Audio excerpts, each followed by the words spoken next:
ব্যবসার থেকে তোলাবাজি অপহরণের অভিযোগ। সিআইডির জালে বারাসাতের তৃণমূল কংগ্রেস কাউন্সিলর মিলন সর্দার। ত্রিপুরার এক ব্যবসায়ীকে অপহরণের অভিযোগ রয়েছে তার বিরুদ্ধে এবং সিআইডি তাকে গ্রেফতারও করে।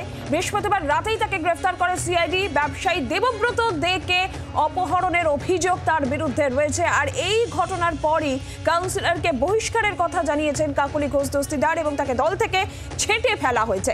বিস্তারিত বিষয়ে জানাবেন বরুণ সেনগুপ্ত রয়েছেন আমাদের প্রতিনিধি আমাদের সঙ্গে। বরুণ, ঠিক কি কি অভিযোগ এই কাউন্সিলরের বিরুদ্ধে রয়েছে? দেখো, এই কাউন্সিলর বিরুদ্ধে কিন্তু একাধিক অভিযোগ কিন্তু রয়েছে। যেমন রয়েছে অপহরণের অভিযোগ এবং সেই অপহরণকারীকে মারধর করার অভিযোগও কিন্তু এই কাউন্সিলরের বিরুদ্ধে রয়েছে। এই যে 2 নম্বর ওয়ার্ডের কাউন্সিলর, তিনি কিন্তু যে মারধর করেছেন এবং ত্রিপুরার যে ব্যবসায়ী তাকে কিন্তু অপহরণ করে বেশ মোটা অঙ্কের টাকা নাকি তার ছাকলেট এবং তার দলবল কিন্তু দাবি করেছিল, এমনটাই কিন্তু অভিযোগ।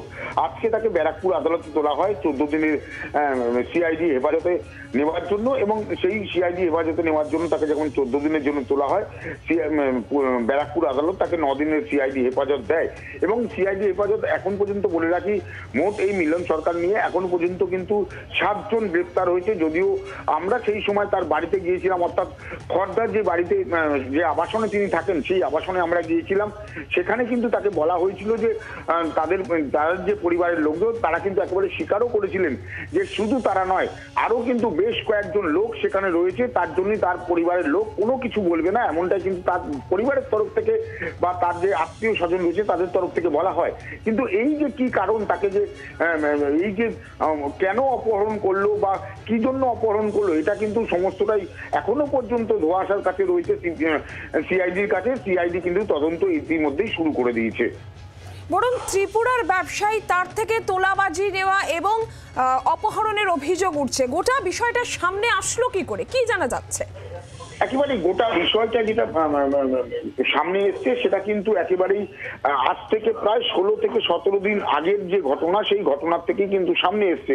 যেটা সিআইডি সূত্রের যেটা খবর, যে এই যে অপহরণ যাকে করা হয়েছিল তার নামেও কিন্তু একাধিকবার সিআইডির নামে কিন্তু অভিযোগ ছিল, এবং সেই অভিযোগ তার নামে যেমন ছিল, এবং সেই যে যাদের নামে এই অভিযোগ ছিল বা যারা এই ধরনের ঘটনা ঘটেছিল, অর্থাৎ বারাসাতের একটি বাড়িতে নিয়ে গিয়ে এই মিলন সরকারকে কিন্তু আটকে রাখা হয় এবং তাকে ব্যাপক মারধর করা হয় এবং প্রায় 2.5 লক্ষ টাকা কিন্তু তার থেকে মুক্তিপণ চাওয়া হয়, এমনটাই কিন্তু এখনো পর্যন্ত সূত্রের খবর।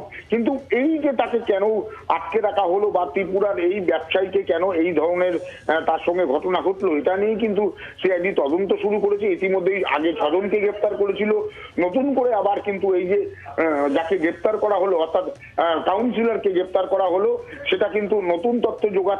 এবং পাশাপাশি বলে রাখি, শুধু এই কাউন্সিলর নয়, বারাসাতের একাধিক লোক কিন্তু কাউন্সিলরের অনুগামীরা তার সঙ্গে ছিল, এমনটাই কিন্তু এখনো পর্যন্ত জানা যাচ্ছে। যদিও যে আবাসনে তিনি থাকতেন সেই আবাসন থেকে কিন্তু তাকে একেবারেই অপহরণ করে নিয়ে যাওয়া হয়, এমনটাই কিন্তু আবাসনের যে সূত্র, অর্থাৎ আবাসনে যারা থাকেন তারা কিন্তু ক্যামেরার সামনে কিছু না বললেও তারা কিন্তু আগেই জানিয়েছিলেন যে তাকে কিন্তু একদম আবাসন থেকেই তুলে নিয়ে যাওয়া হয়। অর্থাৎ প্রশ্ন উঠছে যে এই যে আবাসন, সেই খর্দার যে বিলাসবহুল আবাসন, সেই আবাসন থেকে কি করে তাকে একেবারে তুলে নিয়ে যাওয়া হলো এবং সেখানে নিয়ে গিয়ে তাকে অপহরণ করা হলো, নিয়ে গিয়ে তাকে মারধর করা হলো, এই সমস্ত ঘটনায় কিন্তু সিআইডি তদন্ত করতে ইতিমধ্যে শুরু করেছে। ত্রিপুরার এই যে ব্যবসায়ী দেবব্রত দে, তার সঙ্গে এই তৃণমূল কংগ্রেস কাউন্সিলর মিলন সর্দার, তাদের যোগাযোগটা কি? একেবারে তার যে পরিচিত যারা, তারা কিন্তু সামনাসামনি না বলতে চাইলেও তারা কিন্তু বারবার করে যেটা জানাচ্ছেন যে এই যে ত্রিপুরার যারা ব্যবসায়ী রয়েছেন বা যে ব্যবসায়ী ছিলেন সঙ্গে কিন্তু অনেকের যোগাযোগ ছিল এবং তাদের পরিচিত লোকের মধ্যেই কিন্তু এই ঘটনা ঘটিয়েছে, এমনটাই কিন্তু সেই সময়, অর্থাৎ আজ থেকে 8 থেকে 10 দিন আগে যে আমরা গিয়েছিলাম সেই সময় কিন্তু তিনি কিন্তু স্বীকার করেছিলেন, তার পরিবারের লোক স্বীকার করেছিলেন। কিন্তু এই যে ঘটনা, এই ঘটনায় কিন্তু রীতিমতো চাঞ্চল্য তৈরি হয়েছে খর্দা অঞ্চল অঞ্চল জুড়ে, কারণ একেবারেই খড়দার সেই বিলাসবহুল আবাসন, সেই আবাসন থেকে একজনকে অপহরণ করে নিয়ে যাওয়া হলো এবং 2-1 টাকা নয়, প্রায় 2.5 লক্ষ টাকার কিন্তু দাবি করা হলো। এই নিয়ে কিন্তু ইতিমধ্যে সিআইডির তরফ থেকে তদন্ত যেমন শুরু করা হয়েছে, যেমন সেই দিনই কিন্তু প্রায় 6 জনকে গ্রেপ্তার করা হয়েছিল, আর এই যে কাউন্সিলরকে গ্রেপ্তার করা হয়েছে তাকে নিয়ে কিন্তু 7 জনকে গ্রেপ্তার করা হলো। এখন পর্যন্ত গ্রেপ্তারের সংখ্যা 7, যদিও তার পরিবারের তরফ থেকে বলা হয়েছে আরো বেশ কিছু লোক আছে, যার জন্যই তার পরিবারের লোক এই মুহূর্তে কোনো কথা বলতে তারা নারাজ, এমনটাই কিন্তু তার পরিবারের তরফ থেকে বলা হচ্ছে। নজর রাখো বলুন। আর এই যে তৃণমূল কংগ্রেস কাউন্সিলর, তার বিরুদ্ধে তোলাবাজি এবং ব্যবসায়িক অপহরণের অভিযোগ সামনে আসছে, আর এই নিয়ে বিরোধী দলনেতা শুভেন্দু অধিকারীর কি প্রতিক্রিয়া শুনবো।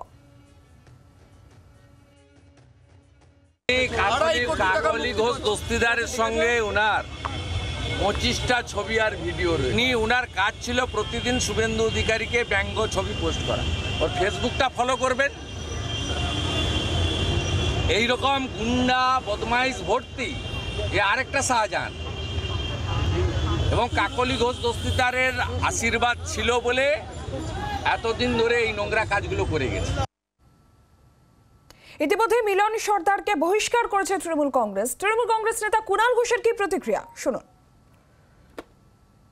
খারাপ ঘটনা, অত্যন্ত খারাপ ঘটনা, এবং এসব জিনিস কোনো অবস্থাতেই বরদাস্ত করা যায় না। পুলিশ, সিআইডি অত্যন্ত ভালো রোল প্লে করেছে এবং এই অভিযোগ যাদের বিরুদ্ধে, যারা এই দোষ করেছে তাদের অ্যারেস্ট করেছে। পাশাপাশি তৃণমূল দলের তরফেও ইতিমধ্যেই কাকলি ঘোষ দস্তিদার জানিয়ে দিয়েছেন যে তাকে বহিষ্কার করা হয়েছে। এই ধরনের সামাজিক কিছু অপরাধ, কুৎসিত ঘটনা, অসামাজিক প্রবৃত্তি যাদের মধ্যে ঘটছে তাদের সব দিক থেকেই বিচ্ছিন্ন করা উচিত।